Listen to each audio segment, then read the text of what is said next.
Mega താരങ്ങളായ രജനീകാന്തും കമൽഹാസനും 46 വർഷത്തിനു ശേഷം ഒരുമിക്കുന്ന സിനിമ വരുന്നു. കൂലിക്ക് ശേഷം ഇത്തരമൊരു ശ്രുതി പറഞ്ഞിരുന്നു. ഇന്നലെ കമൽഹാസൻ ഇക്കാര്യം സ്ഥിരീകരിച്ചു. അവാർഡ് ദാന ചടങ്ങിനിടെ അവതാരകന്റെ ചോദ്യത്തിന്റെ മറുപടിയായാണ് കമലിന്റെ വെളിപ്പെടുത്തൽ. നിങ്ങളെല്ലാവരും ഞങ്ങളുടെ മത്സരത്തെക്കുറിച്ചാണ് ചിന്തിച്ചതും പറഞ്ഞതും. ഞങ്ങൾക്കിടയിൽ ഒരു മത്സരവുമില്ല. ഞങ്ങൾ ഒരുമിക്കുന്ന സിനിമ നിർമ്മിക്കാൻ ആലോചിച്ചതാണ്.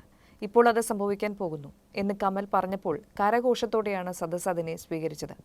കൂലി സിനിമയുടെ റിലീസിന് മുന്നോടിയായ രജനീകാന്ത് സിനിമയിൽ 50 വർഷം പൂർത്തിയാക്കിയതിന് ആശംസകൾ നേരാൻ കമൽ രജനിയെ സന്ദർശിച്ചിരുന്നു. സിനിമ കമൽഹാസന്റെ രാജ് കമൽ ഫിലിംസും ഉദയനിധി സ്റ്റാലിന്റെ റെഡ് ജെയിൻ മൂവീസും ചേർന്നാണ് നിർമ്മിക്കുക.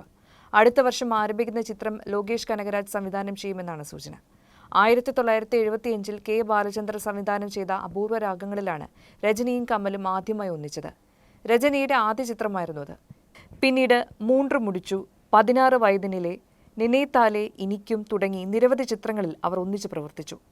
1979-ൽ റിലീസ് ചെയ്ത IV ശശിയുടെ അലാവുദ്ദീനും അത്ഭുത വിളക്കും എന്ന ചിത്രത്തിലാണ് ഇരുവരും അവസാനമായി ഒന്നിച്ചത്.